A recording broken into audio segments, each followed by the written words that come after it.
Roberto Galazo, que nos pueda ayudar un poco con esta vigencia de la Asamblea de 1813. Estamos en el bicentenario. Muchos nos hablaron de libertad de vientre,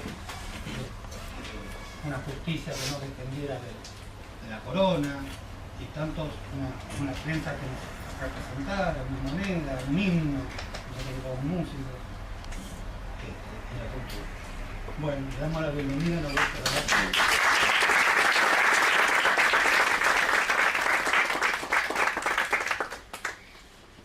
Bueno, es un gran gusto estar con ustedes acá.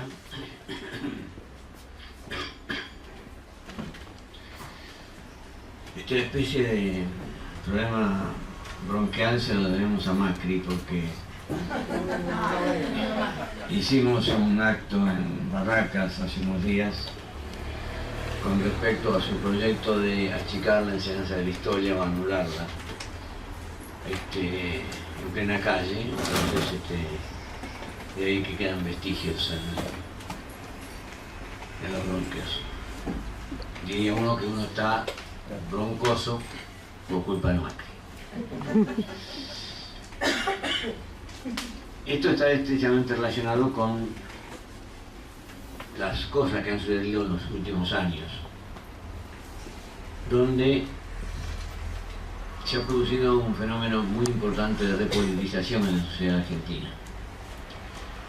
Esa sociedad escéptica, golpeada, angustiada, el año 2001, donde los jóvenes iban a hacer cola a las embajadas porque el país no ofrecía horizontes, decían que tenían un abuelo, probablemente tenían un abuelo italiano o español, pensando que el futuro estaba en Europa. De esos jóvenes hemos pasado a los jóvenes actuales que irrumpen en la política con la certeza de que los horizontes favorables para protagonizar, para actuar, para discutir se están dando en América Latina y especialmente en países como Argentina o Bolivia o Ecuador o Venezuela, donde hay movimientos populares que están avanzando notablemente. Esto ha dado lugar a que podamos llevar a cabo un poco más públicamente, me decía acá el amigo, la tarea de liquidar las malas enseñanzas. Mauricio decía que para aprender lo correcto hay primero que desaprender las malas enseñanzas. Entonces nosotros hemos sufrido malas enseñanzas porque en todo país, toda sociedad, la clase dominante, que es la que usufructúa los privilegios, genera un pensamiento con respecto al resto de la sociedad para legitimar esa injusticia. Se ocupa la clase dominante naturalmente, no porque se reúnen en Confilauro los Martínez de Oji y los Sancho Arena, sino que naturalmente llevan a los colegios, han llevado a los colegios una historia, que es la historia que legitima los derechos que ellos tienen. Es la historia que habían hecho los grandes hombres con los pueblos. Pueblos son la barbarie, según ellos. Esos grandes hombres estaban ligados a Europa o a Estados Unidos, donde estaba la civilización.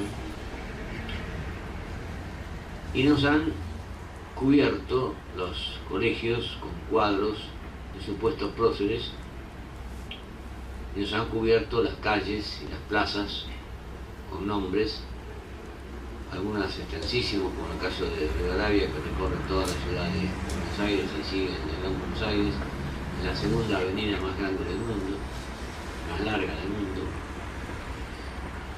Y en muchos casos también se han valido de los grandes diarios. Y como ustedes saben, están dirigidos a difundir mentiras, a desinformar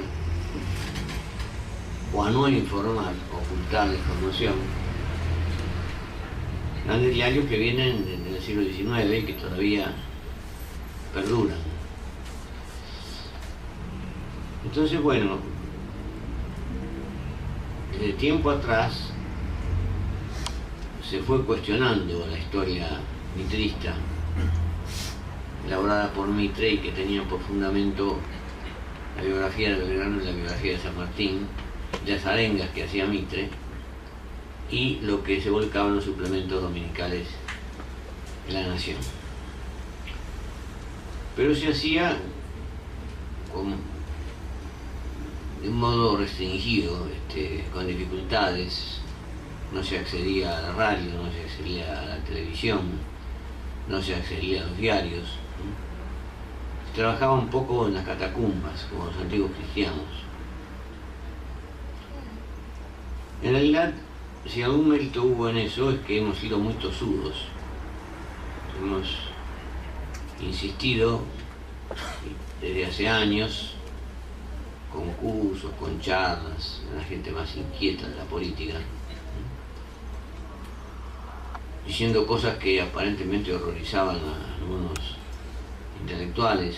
Por ejemplo, que el gobierno de Mitre fue una dictadura, que Mitre aniquiló en el noroeste argentino miles y miles de compatriotas, que la guerra de la Triple Lanza fue un genocidio para arrasar con un país que era el más adelantado de América Latina, que era el Paraguay en ese momento. Entre esas cosas que dijimos, por supuesto, aparecieron también algunos historiadores con una visión crítica del liberalismo mitrista, pero desde una perspectiva de derecha, de un nacionalismo reaccionario muy ligado a la iglesia de aquellos tiempos, que no es la iglesia de Angelelli y de Mujica, ni la iglesia ni tampoco la iglesia de Francisco, que después de todo de San Lorenzo, así que eso no aprecio mucho. Pero bueno, entonces estamos en un momento de replanteo, de transición, de polémica, donde se mezclan muchas cosas, donde aparecen algunos improvisados que hicieron un libro de historia y con eso dan cátedra de historia, y uno lo saca de ese libro y no conoce el resto. El problema de la historia argentina es tratar de explicar qué es lo que pasó desde los orígenes hasta ahora, de una manera coherente. Y la manera coherente tiene por base decir que el avance que se logró en distintos momentos históricos tuvo siempre un protagonista que fue el pueblo. Y el retraso y la injusticia y la desigualdad, todo esto que hemos sufrido, genocidios, épocas de torturas, de vuelos de la muerte, de robos de bebés y de todo lo que hemos sufrido, tiene por protagonista las minorías oligárquicas, generalmente vinculadas al capital extranjero o a la embajada extranjera.